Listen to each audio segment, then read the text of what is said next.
Hey, what is going on everybody, and welcome to Fantasia. For today, we're going to be jumping into another session of Epic 7 out today. Got another tier list for you guys. This time around, we're going to be covering the 7th anniversary 5-star artifact selectors that you can get, and boy oh boy do we have quite a selection to choose from. Now, first things first, before I get started here, I do want to mention that I will be placing these artifacts based on their usability and their versatility, right? So let's break down the tiers here. The S tier is going to be the artifacts that I think are kind of must-owns. They're really powerful in their own right. They're very versatile, can be used across multiple units, and in general, they can be used in both PvE and PvP content in some cases, right? Just artifacts that will kind of shape your account and take it to the next level. The next tier is the A tier, and it's going to be the strong category. These are going to be generally very good and versatile artifacts, especially for like the PvP scene, right? And they're going to be used across multiple heroes inside their type, you know, as in like warrior type, rangers, and all that stuff inside their classes. So these class artifacts are typically very good. And there will be a few caveats at the end of the A tier list, but we'll get to those when we get there. The B tier is going to be for the niche artifacts. These are artifacts that probably like 1 and at most 2 units will probably be using. They're really specialized for specific units and their purposes, so do keep that in mind. If you really need a copy, it's probably a good idea to pick it up, especially if you're building a specific unit, but otherwise, you know, it's good to pass these up for other stronger choices in general. The C tier is going to be things that I deem not really worth it. They're just artifacts that there's so many better alternatives, whether it be free alternatives or just better things in general. There could be 4-star artifacts that are better than some of these in this category here, right? So we'll get to those when we get there too. Last but not least, we have a lot of the things that you cannot get. So when it comes to unavailable artifacts, Thorn of the Blue Rose is unavailable. That is Fire Crow's artifact, right? Guard Captain Crow. He is not available in the Selector, and his artifact's not available in the Artifact Selector. And same thing goes with Robin. An Assassin's Pledge is Robin's artifact, not going to be available for grabs here because she was a really recent unit, so do keep that in mind as well. Robin and her artifact are not available. The other artifacts here are all just guild artifacts up until Warhorn right here, and a few of these, like Frantic Flight, are from like events, Otherworldly Machinery, Magic for Friends, sort of cycling seasons. These are all things that you can do by playing the story, and certain ones like these back here from the side story, and Cruel Mischief and Sword of Azira and stuff like that you can just get from the Hall of Trials shop, right, by trading in your Wisdom Gazes for them. Next up, we have limited artifacts. I'm just going to scroll through all of the names here. I'm not going to mention all of them specifically, but these are all like the summer limited artifacts, the limited Valentine characters, things like Diane, Landy, Minega Lilius, all those special side story things that we've been getting throughout the years. None of these artifacts are available for grabs, even though a lot of them are really, really powerful, right? And last but not least, collaboration artifacts as well, not going to be available. I'm just going to really quickly skim through the names here so you guys can see them. But yeah, in general, this is why I highly recommend people save up for collaborations, highly recommend people pull for all limited units and get at least a copy of a limited artifact, because they're really good. Some of these artifacts are top tier artifacts, but just unavailable for grabs in the general pool. Okay. With that being said, let's go ahead and jump into the actual tiers. Starting with the S tier, in the must-own category, I'm placing Abyssal Crown front and center. Such a powerful artifact, guys, used on so many mages. You can use on Solitaria, Harsetti, Silverblade Araminta, right? And a plethora of other units that are really good for control. Abyssal Crown allows you to stun. The great thing about artifacts and their effects, though, is that even if you miss a hit on a character, let's say they're an evasion unit, if you miss, the artifact, if it procs, will still land the debuff. You do not have to hit your opponent to land these debuffs, which is why they're incredibly good. Okay, so Abyssal Crown front and center, very strong. I have like 4 copies of them at like plus 15 or whatever, and I just keep them separate so that I can use them on multiple mages. Next up is Wind Rider. That's right, we just got a slightly, I think arguably like equivalent to or stronger Wind Rider in the form of Summer Hua-Young's artifact, right? Argent Waves Hua-Young, but Wind Rider is the more accessible free version of it that you can now get here. Super strong on Thieves, incredibly good, allows your character to stealth as well, super strong on units like Genoa, on any thief that really wants to nuke your opponent, honestly. People use it on units like Tori as well, those are like the 2 meta units right now that are currently running it, but you see Wind Rider used across the board on many DPSs, DPS Thieves specifically, so yeah, incredibly strong here, especially the stealth, allowing you to keep your units safe. Next up is an odd one, but it's going to be Bloodstone. Bloodstone is good in PvP, certain builds, right, where you want to sustain your team and stuff. I've seen Bloodstone Seaside Bolognas and stuff make kind of a comeback in RTA, but Bloodstone especially is really powerful in PvE content. You can essentially forego a healer in PvE content and run a Bloodstone Ranger, and that Ranger will sustain your team. So things like Earth Bologna, really good use of Bloodstone as well, right? Seaside Bologna, really good in the PvP front. It could also be used in the PvE front too. Bomb Model Kana in certain expeditions, like the Earth Expedition, is really good on Bloodstone too. So just having a single copy is enough. You do not need more than 1 copy on your account. You can kind of swap it between your characters whenever you need it. But yeah, highly recommend at least having 1 Bloodstone on your account. And last but not least, Secret Art Storm Sword. That's right, Celine's artifact is going to be here because, well, it's the best in slot item for Celine, and she is incredibly, incredibly powerful. Spirit Eye Celine can also use this very well too. You see a lot of resist Spirit Eye Celines now that kind of are built pretty fast, and when their opponent uses a non-attack skill, you jump up in combat readiness with this artifact, you jump up to the front, you cleanse everybody, everyone has immortality, you're good to go. So yeah, this is an incredibly good artifact, and it is useful on multiple characters, it's not just on both Celines. You do see people kind of troll with it sometimes on like a Tempest Surin or like things like that. Those are kind of the older days, but you get the drift of like other units can use this. Getting an attack buff, getting combat readiness is never a bad thing, right? So Secret Art Storm Sword, the only thing you have to keep in mind with this though is that to get a 100% chance, you do have to plus 30 it, but it is going to be an artifact worthy of a plus 30. So if you're at somewhere like a plus 24 or a plus 27, and you just need another copy to max it out, it's worth it, trust me. Okay, that's going to be it for the S tier. Let's go on into the A tier category. This used to be an S tier artifact in my opinion, Elbrus Ritual Sword. Okay, so anytime your allies get attacked, you have a chance to counterattack. Really straightforward. Used on Abyssal Yufine, Navy Captain Landy, used on Charles, who recently got buffed. A lot of knights, so many knights. I've seen Empyrean Illanovs on it. I've seen so many different units, even supportive units like Fallen Cecilias on it to go provoke your opponents with high effectiveness Cecilias.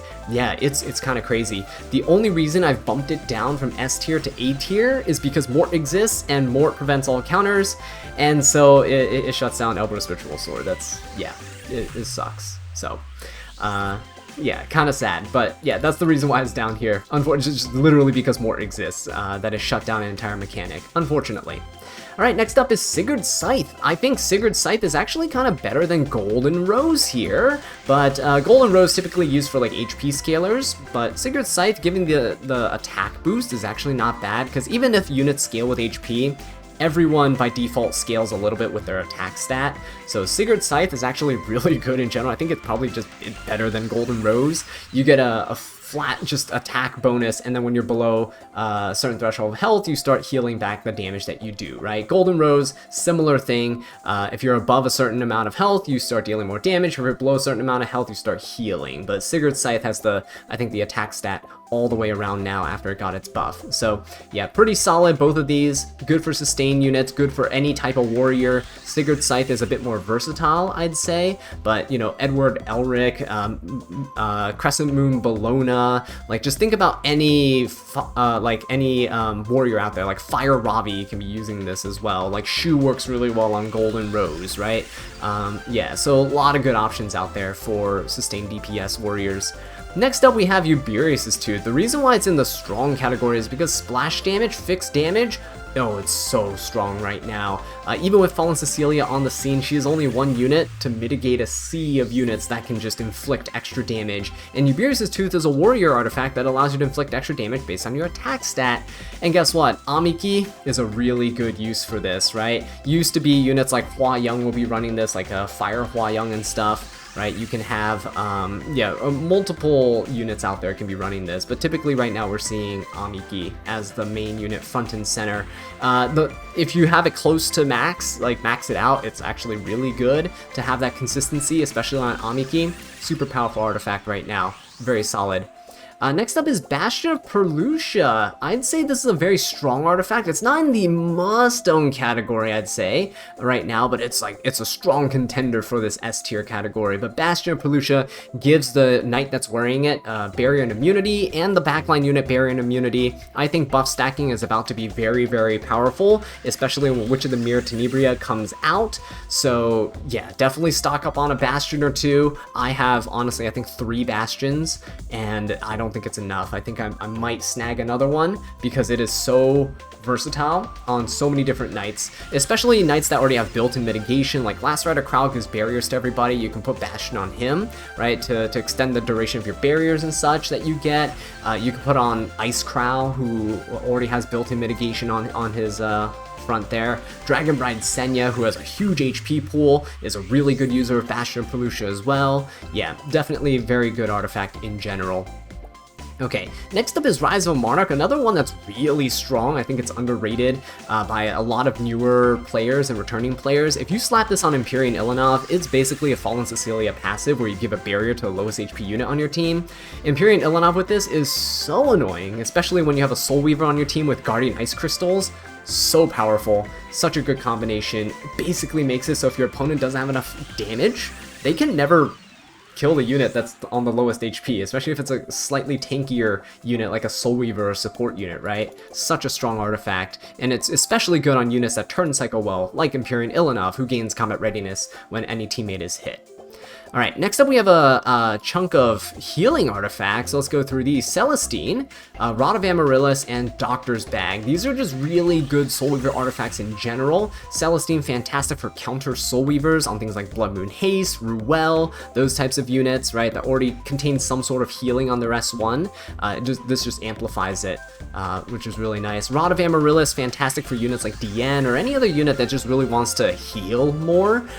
It is a really good artifact at keeping your weaker units alive, the ones that are lower on health. It's a huge chunk of healing because it's percentage based, right? So it's very, very strong. Yeah, incredible artifact for PvE as well. Doctor's Bag, great in PvP and PvE. I'd say Doctor's Bag is probably more usable in PvP than the other two here, but Moon Bunny Dom is a great option for Doctor's Bag. Any unit that cleanses, like Frida, but doesn't full cleanse your team is really good on Doctor's Bag, right?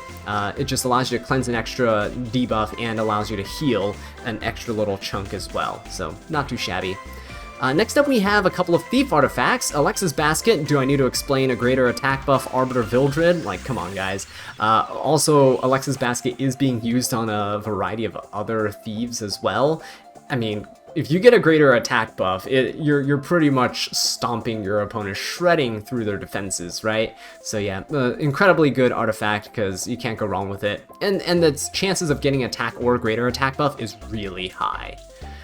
Next up is Shepherd of the Hollow, probably the best evasion artifact that's out there. The lower your HP, the higher the damage that you deal, so this is really good on things like your Light Aidens, for example. Remnant Violets like to run this. Closer Charles I see on this as well. Like, there's a lot of units that utilize this quite decently. Double-Edged Decrescent is also pretty nice for the extra chance to counter. On any DPS that wants to evade and counter attack, it's also pretty strong. I've seen, you know, Remnant Violets on this stuff, you know, I've seen like Evasion Degen Arbiter Vildreds on this stuff. It's not bad. Definitely something to consider if you are kind of trying to, you know, build up more evasion type units that you want to counter. Just keep in mind that if Mort's on the field, this is never gonna proc. Alright, next up we have RNL. RNL is just in general, I'm putting this in the strong category because it's such a good generic thief artifact. Yeah, it doesn't really add a whole ton. It does, I think, give you some attack, but it doesn't add a whole ton of value unless you proc it through RNG. But even at a plus 15, it's a 15% chance to get an extra turn. Keep in mind, when you get an extra turn, it's not just getting an extra turn to deal damage. It's literally decreasing all your cooldowns by an extra turn because you just took another turn. So yeah, extra turn artifacts are super powerful. RNL, absolute menace. I know that Ron and Payra are not really things anymore in the current meta, but let me tell you, I fought against RNL Genoas, I fought against RNL Tories, I fought against RNL Thieves that have ruined my day with just a lucky proc here and there and getting snowball advantage, right? So it's definitely a solid, generic, well-rounded artifact. The next artifact here is going to be Holy Sacrifice. Now, the problem with Holy Sacrifice is that if it's not at plus 30, it's not gonna do anything. Like, it's not gonna be reliable, right? You don't want a 95% chance to revive when you die, and then your character doesn't come back, and you just hit that 5%. That's gonna feel terrible. So if you have a Holy Sacrifice that's almost max, you know, plus 24, plus 27, and you don't have a max one at all, probably a good idea to max out a Holy Sacrifice. Such a good artifact for nukes that want to come back and just revenge damage, such as Crow, such as Yoha. But even besides that, those are lesser used in the meta right now. The Great Mortality on a Holy Sacrifice, guys, absolutely disgusting. I've seen this on Bossarunka, I've seen this on Empyrean Ilinov, I've seen this on so many different knights. Yeah, it is. It's pretty good. So definitely max one out if you're close. If you're not close and you have like one or two copies laying around, try to merge them together and try to start building up a Holy Sacrifice over the next several months, because it's just solid all around.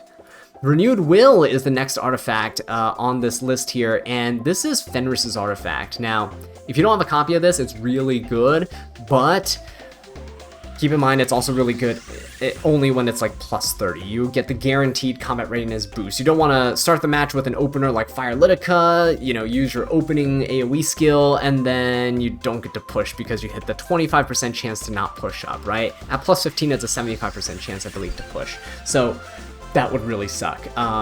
Yeah, you would want this if it's close to plus 30, get to plus 30. I know last time around, last year, with the 6th anniversary, I did snag myself one single copy of this, so I was quite happy there, but I do need to use Bottles of Knowledge and other things to kind of boost it up to a plus 30 eventually. We'll see, though. We'll see. It's on a lower priority for me, but yeah, if you're a cleaver, if you're someone who snowballs advantage, this can be used on Fire Litica, Briarwitch Assyria, all those other fast rangers that are really good openers with AoE skills. Yeah, so Renewed Will, definitely up there. Alright, that's going to be the A tier category here. Next up, we're going to go into the niche category. Again, these are things that only like 1 or 2 units are going to be using, so they're just really to round out specific unit builds. So, an offer you can't refuse, Eligos' artifact, fantastic for Eligos.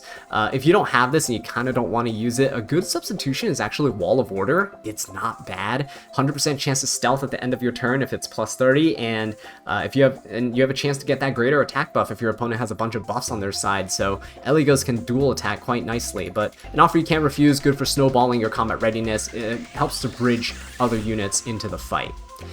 Proof of Love, really strong on Fene, in my opinion. If you're a believer of Fene in PvP like I am, she's really strong against these tanky knights and all these things. She ramps up damage insanely fast when you get injury damage on her and she self-injuries herself. This allows you to inflict injuries on your opponent. It's also free crit rate, so it's just easier for you to build her. Yeah, Proof of Love, fantastic artifact. Ruyi Jinkubang is Immortal Wukong's artifact, so this artifact is really good because it gives you free crit rate, but also it gives you free crit resistance, right? So it's a lot of value, especially for Wukong. I would say, yeah, if you're trying to round out his build and you don't have a copy of this, it's his best in slot artifact, in my opinion. Snow Crystal is kind of the same thing. You gain that critical hit resistance, but you do gain combat readiness anytime you're not crit. So this is used on warriors. I think Ice Shoe uses this quite a bit. It is her artifact, but she does use it quite a bit. It's not bad at all. But yeah, Ruyi Jinkubang and Snow Crystal both kind of serve similar purposes. One's more, I guess, offensive and one's more defensive. Next up, we have Durandal, kind of an underrated artifact, honestly, for warriors. Being able to push up your combat readiness anytime you're hit is kind of incredible. Pair this up with Idol's Cheer, pair this up against units that have AoE hits like Bellion that can't help but hit your team. You're gonna be pushing up a ton, so very, very nice overall. Spear Purification actually used on things like ML for example. She's been using this artifact quite a bit, especially people who only have one copy of Sweet Miracle or just don't want to give her Sweet Miracle because this is used on another build. Yeah, Spear Purification allows you to jump up in combat readiness if your opponent uses a non-attack skill, and then ML can just kind of cleanse the team, so not bad at all to pick up. Next up is Merciless Glutton, a good way to snowball advantage on your warriors. It kind of reminds me of an offer you can't refuse, right? But that's for rangers. This is for warriors. So if anyone dies on the other side, if your unit finishes off your opponent's unit, you get to push up your team's combat readiness. This also just allows you to deal extra damage on single target attacks. Pretty good on things like Jacko, for example. She's a pretty solid unit of a unit that can probably use this. Earth Euphine can probably also use this as well. It's a pretty decent artifact for her. Sacred Tree Branch, I'd say both Sharoons work really well on this, especially Dragon King Sharoon. Gets to push up your team, turn cycle both the user and the unit with the highest attack, I believe it is. So yeah, definitely a very strong pickup. Gives you a big boost to effectiveness stats as well, so it's really nice for Dragon King Sharoon to apply her defense break to your opponents. Bird's Eye View is in the niche category because I can't justify it being strong necessarily, but it gives souls. It's like a book, like Tagahel's Ancient Book, but for Soul Weavers, and that can't be bad, right? So getting extra souls is never bad, especially if you're catching your opponent off guard with a unit like a very, very fast Soul Weaver, right? That can be on this. For example, Ahmed, right? Ahmed could definitely probably use this as well as something to help your team soul burn. Next up is Idol's Cheer. And I'm just gonna throw Touch of Rekos and Stella Harpa in here as well. So Idol's Cheer, when your Soul Weaver's hit, pushes up your unit with the highest attack. Touch of Rekos, when your healer's hit, it's going to heal everyone for a set percentage of their health. And Stella Harpa, when there's a chance that when your Soul Weaver gets hit, it's going to cleanse a random debuff from your team. So all these require your Soul Weavers to kind of get hit here. Really good in general against AoE damage dealers, but you're not really going to see too much of this stuff floating around. I've seen Idol's Cheer like Ruel's be pretty decently powerful. Touch of Rekos is obviously used on stuff like Rowana, but also used on generic like Soul Weavers, anything that wants to get hit more. I'd say Rowana is the most common just because you're encouraging your opponent to counterattack and extra attack into you, and all the better for healing, right? Stella Harpa is also really good in general for PvE applications as well as some PvP, because, I mean, a well-timed cleanse is always very, very powerful, especially against opponents that chip you away with a lot of debuffs. It can be nice. It's not a once per turn thing too, so it's not limited to, you can have a slow healer and they can get hit multiple times, you can cleanse multiple debuffs. Next up is Shamadra's Staff, used on things like Maid Chloe, maybe Sinful Angelica sometimes I see, but Shamadra's Staff just amplifies healing on the team. Really good to pair with Lifesteal units or with Bloodstone. It's actually a cheeky little combo that you can do there. But yeah, Shamadra's Staff, generally okay, not the best artifact there, but it's niche, it has its uses. Noble Oath, I've seen a lot of people kind of switch their Bossarunkas over to Noble Oath to keep her tankier, more resilient, to stay on the field longer, be more annoying. So now it kind of has a use, right? This is why you don't throw away any artifacts, no matter how useless they may seem at first. Broken Will of the Priest, also kind of niche. It's good for any knights that want to deal damage. I put mine on Brieg, for example, personally. Keep in mind, you have defense penetration on AoE hits too, so you can technically use it on things like Fire Charlotte and stuff, even though she's not that great right now, but I'm just saying, in general, you can use it on AoE knights as well. And next up we have Ancient Dragon's Legacy, typically used on Fire Lilius, helps you reduce the cooldowns of your team, was used to kind of counter Lua, Ice Lua back in the day. I say back in the day, but it wasn't that long ago where she was meta. Yeah, Ancient Dragon's Legacy, not that bad in general. Gives you a crit damage buff too. Crown of Glory, I've seen some knights utilize this. Last Rider Crow uses it very well, helps protect your units, especially with barriers and such. This reduces the damage of AoE hits against you, which is very nice. And Spear of a New Dawn, used on Earth Senya, pretty much the only unit that really uses it. I've seen some people use it on like Earth Charles, but I think that's a little bit troll because his base attack is a little too low to utilize this. You'll be better off using 3F or Rocket Punch Gauntlet. Alright, next up, Beguiling Wings, used for extra effect resistance on thieves, typically only really used on Elvira. If you want an offensive artifact that gives resistance, people typically go for Hostess of the Banquet down here, which is Midnight Gala Lilius' artifact. Unfortunately, though, it is limited. Blackhand the Goddess is used on things like Tomoka, really fast mages that you really just want to max out your crit rate for. They're a really strong opener mage, but you sacrifice too much speed going for the max crit rate. So you would just slap this artifact on. It gives you some extra crit rate and crit damage that diminishes in return as you use it as you take turns throughout the match. But yeah, if you're opening with this, it's still really solid. Alright, Dignus Orb, also just kind of niche. There's not really too many units that use this, but there are some. It just gives you a nice chunky barrier when you use a non-attack skill. It used to be like Tomoka's and stuff would use it because she stealths with a nice barrier. It's pretty nice, but I think nowadays more of them use Blackhand the Goddess. Dignus Orb is very niche in its application. I'd say honestly nowadays is probably bordering not worth getting, but I'm going to leave it there for now. Next up, a Scroll of Shadows. Good for an Aria. Any units that counter, a mage that counters that can deal with attack that's not on their turn, it's kind of nice, actually. You get some really good debuffs from this, but typically Aria is going to be the one using it. If you don't have this and you have Fairy Tale for a Nightmare, which is this Fairy Tale Tenebria's artifact, it's a good substitute for it. Bloody Rose is going to be useful on Zeo. Single target attacks get an extra 60% effectiveness added onto it. That's huge. You can build Zeos with over 200 something effectiveness to debuff even the highest effect res users out there typically. Yeah, Bloody Rose, good pickup sometimes.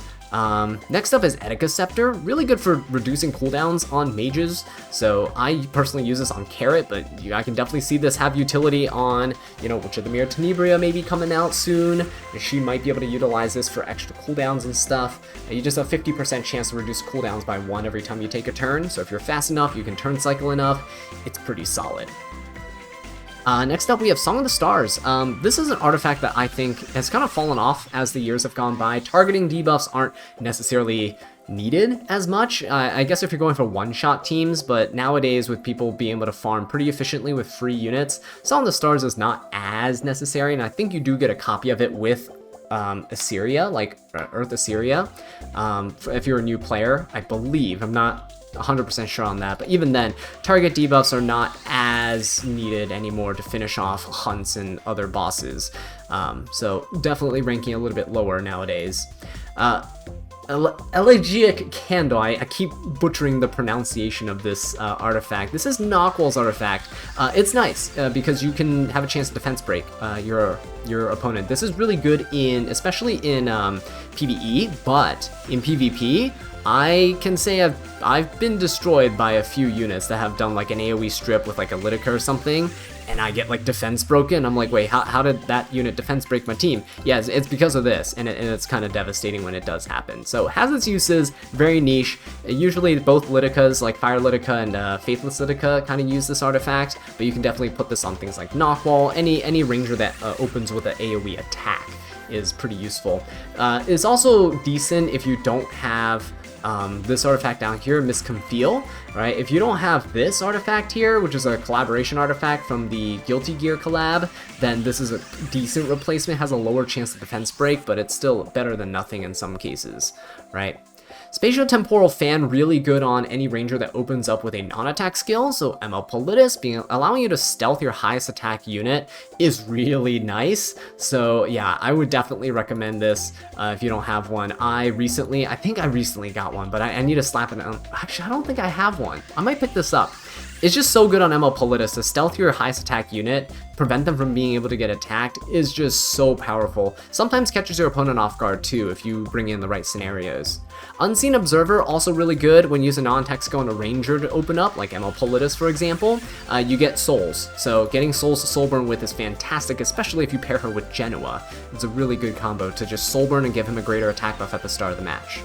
Alright, next up, Manic of Control, giving you additional crit rate and crit rate and hit chance. So actually really decent on last piece Corinne. The unfortunate thing is, even though she's a really great unit, she's kind of fallen off a little bit just because the rise of Earth Celine is it's just too much. She just gets demolished. Yeah, so mana control, unfortunately, I think it's really good on her and it's good on certain units, but yeah, definitely in the niche category here. Dark Bloodkeeper, I'd say, is also in the niche category. I actually use this on my Midnight Gala Lilius because it gives her a nice chunky barrier at her own will. She doesn't need team support to get barriers and stuff, and it synergizes really well with her damage limit buff. This is Genoa's artifact. You can use this on him, but most people use Wind Rider. I just like this on Midnight Gala Lilius because I think it's a pretty fun cheese strategy to get her to solo certain opponents. Alright, and last but not least, we have Sword of Summer Twilight here. Vildra's artifact, it's good for defense penetration, but it's also really good because it pushes up combat readiness too. But yeah, I'd say most of the time you only really see Vildred running it. It's so good for him. But other than that, yeah, because he is good in cleave teams, he has a speed imprint on him. This kind of synergizes quite well to kind of round out his kit, as it makes him a good bridge unit as well. Alright, next, last but not least, we have the C tier. So these are things that are generally, in my opinion, not worth getting. So we're going to start with Spirit's Breath, because it's just not a great artifact right now. Aeola used to be able to use this quite decently and be really annoying. Oxlots used to be a unit that you would use this with a lot, but he got, quote-unquote, nerfed. He got reworked so that Spirit's Breath turn cycling as S2 every turn doesn't work. So yeah, it's not really worth picking it up right now. No one really uses it. Creation Destruction is such a meme artifact. I love this on Lionheart Sirmia, but it is not really reliable, and there's really limited applications in which you can really use this. You're better off just using Last Rider Crowl, Sylvan Sage Vivian, and like those units that and Laya that reduce your team's cooldown.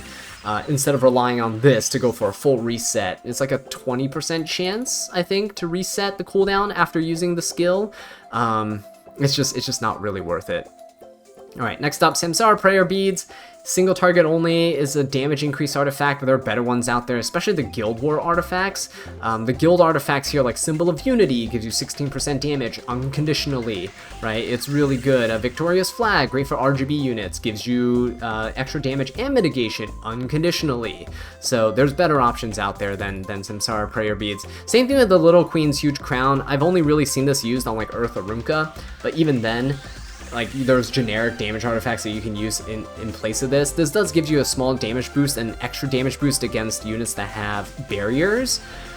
But again, conditional damage, just not as good as overall increased damage. Last tea time, decent artifact. I use it on my Fire Tenebra and PvE content just because I've pulled it randomly, but I don't think anyone's really summoning for this. You have a chance to reduce cooldowns every time you use an AoE hit, and your AoE attacks gain more damage when you attack. So it's just not that great. Etika Scepter is way more consistent, 50% chance, compared to like last tea time's like 20% chance I think it is. It's not as good. Misha is, it's extra hit chance and it gives you some extra crit damage, but honestly, at that case, just run Symbol of Unity. It's just so much easier to max it out than grabbing Misha to max. At plus 15, it only gives you 15% extra hit chance, and at plus 30, it's a 20% extra hit chance. But you get to max out Symbol of Unity for free for that same effect. Wings of Light and Shadow it's a decent artifact for like knights that want to deal damage, but most knights don't really want to deal damage, so most knights don't need crit to deal damage. This requires you to crit to get an extra conditional damage buff, so yeah, not really worth it here. Cradle of Life is good in PvE content, and Alabastron's good in PvE content too sometimes. I'm thinking of Ancient Inheritance, but not worth picking up in general. If you get a copy randomly, it's great, keep it. Never throw away any copy of a 5-star artifact, by the way. Always keep it. You never know when they're going to get buffed. You never know when a character is going to come out that make them good, like Noble Oath, for example, right? Just keep at least a copy of everything in your inventory. Twilight Calamity is another debuff artifact like Alabastron Cradle of Life. Cradle of Life's for warriors, Alabastron's for thieves, Twilight Calamity is for mages. Border Coin, no one uses this. Conquer Lily is used to, but I think there's just way better options right now, especially like things like Warhorn. Proof of Valor is a good one. Warhorn's a good one to use on Sea Lilius. It's just not worth it to run Border Coin. Circus Fantasia used to see use with like Judge Kisei, but Judge Kisei hasn't been relevant ever, and they tried to rework her like 3 extra times, and she's still not relevant. So yeah, it's a really good value artifact. Gives you, I think crit rate gives you extra effectiveness too. It's just super good, but no one can use it to its full potential right now. Alensonox's Wrath is not great. There's better artifacts out there. This gives you nice crit rate, and it gives you extra damage on your extra attacks, I believe it is, but yeah, there's better artifacts than that nowadays.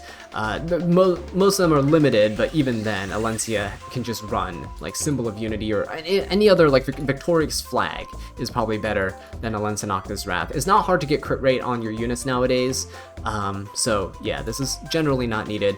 Dux Noctis is not great. You just get extra attack, but if you want to stack attack on a ranger, like most rangers don't need the extra attack stacking. You know, most things like Eligos is the only like ranger I can think of right now off the top of my head that really wants burst damage. A lot of AoE damage dealers won't be running this either. You gain more attack as your allies attack, so it's more of like a DPS that follows up after your openers and stuff do, after your opponent, after you use units that hit your opponent. It's just not worth it. Goblet of Oath used to be used on Peyra, but I don't think anyone really runs Peyra right now, but also you don't need to get an artifact just for her. She works on a bunch of other artifacts, like RNL, for example. Really good generic artifact for thieves. Glow Wings is a barrier-giving artifact that, you know, when you use a non-attack skill, gives barriers to everyone on the team. Kind of cool, but you can also get souls with Unseen Observer, or you can stealth your highest attack unit with Spatio-Temporal Fan. So there's no reason to get Glow Wings ever. Homage to Tarman is just not great, honestly. It's kind of like a Guardian Ice Crystals in that, like, if you take a bunch of damage, you will get a big barrier, but it's conditional on taking a certain amount of damage. I think like over 25% of your max health as one hit in damage, then you get a barrier. You might as well just run Guardian Ice Crystals. I know it's a limited artifact. Hopefully it comes around in the limited pool with a different variant. This is a collaboration artifact. Even then, there's just better artifacts than this. Like, you can just guarantee healing with any of these artifacts up here, right? Like your Touch of Rekos, for example, if you get hit, you just heal. Or you can push up your units with Idol's Cheer. It's just a little bit better than this. If you're getting hit, you might as well get more consistent beneficial effects than trying to get a barrier out of it. Indestructible Gators, also not really worth it. There's just not much value in this. Getting extra attack and getting extra burns. ML Kawazu used to be able to use this, like the 4-star ML Kawazu, but he's not really relevant right now in the meta either. Justice for All is just not a great buffing artifact. It's random buffs and they're not all great. Knowledge Seed as well requires your mage to die before you grant some decent buffs to your team, but it's random and your mage needs to die. So typically people use a troll on this with like Aeola and stuff. Units that are targeted down really fast, but even then, if you don't get the right buff, like your opponent already took down one of your units, they're probably going to snowball advantage into you. So this has never really been a great designed artifact. Pure White Trust also not really great in terms of just damage artifacts out there. There's better consistent ones. Sphere of Inferno is Bihu's artifact, just overshadowed by this free artifact you can get, Seal of Capture. If you do that side story to get Seal of Capture, it's just better than Sphere of Inferno. Sphere of Sadism, a lot of spheres going on right now. Yolha's artifact, you deal more damage when you have a barrier. This only applies to knights though that wear this. Honestly, you could just get more things like Symbol of Unity. If you're really trying to do like Last Rider crowd damage and stuff, you know, and you're trying to pair things with barriers, forego the barrier and just go for the Symbol of Unity. At least you get to try to hit evasion units as well there. Sword of Judgment lets you do extra attacks with your basic attack. No ranger really wants to bank on this for anything. Sword of Summer Eclipse, I think it gives your team attack and effectiveness or something. It's honestly so bad that it's not worth picking up at all. Sword of Winter Shadow is not bad. I think it strips souls from your opponent, but typically you're using this on really fast units. This is Ron's artifact. With an effect like that, you're probably just wanting to kill your opponent and not let them have a turn rather than take away their souls, because they can't soul burn on your turn. There's no unit that exists that can soul burn on the opponent's turn. Yet. I apologize if that comes in the future. Smilegate probably watched this video. Tyrant's Descent Yeah, not great. No one uses that at all. There's no like use for it whatsoever. Crimson Move Nightmares, I believe, increases your effectiveness or damage, or one of the two things when you attack and it's not your turn. But it's not a mage, so it's not like you can just build. Well, it's not. Yeah, no mage has like a built-in Elber's Ritual Sword in their kit anyway. This is really for like dual attacking, and this is Fire Tenebrier's artifact. It's just not great. If you want more effectiveness on single target hits, just go for Bloody Rose, honestly. Iron Fan, you get a bunch of combat readiness with AoE hits as a ranger, but honestly, there's so many better ranger artifacts like Guiding Light. Most rangers are probably going to be running Guiding Light. If they're running damage, they probably have built-in Guiding Light like Eligos, right? So that's the main thing about ranger artifacts. They're just not that good. Umbral Keystones is gaining combat readiness once every 2 turns or something like that. If after two of your allies go, you might as well just run Tagahel's Ancient Book to soulburn whoever you have on your team. Mages have way better artifacts than this in general. Same with Time Matter. I know it can be used on Earth Vivian in Banshee and stuff, but we've advanced to the point where there's so many good units in the game for PvE that you don't need this anymore to really wave clear, so it's not necessary. Violet Talisman as well is just probably one of the worst evasion artifacts out there because it needs time to ramp up. You need to take many turns to get this to its max potential. Theoretically, you can get more evasion with this than you do like Double-Edged Crescent, Shepherd of Hollow, Moonlight Dreamblade, and all that stuff, but needing 3 turns to get to that point, your evasion unit is probably dead before then, so yeah. Anyway, that is going to be it for the 7th anniversary 5-star artifact selector tier list. Here is my final list, guys. Let me know what you agree with, what you disagree with in the comment section down below. But if this video has helped you choose an artifact, please leave a like and subscribe for more future tier lists and more Epic 7 coverage. With that being said, thank you so much for watching, and I'll catch you in the next one. Take care.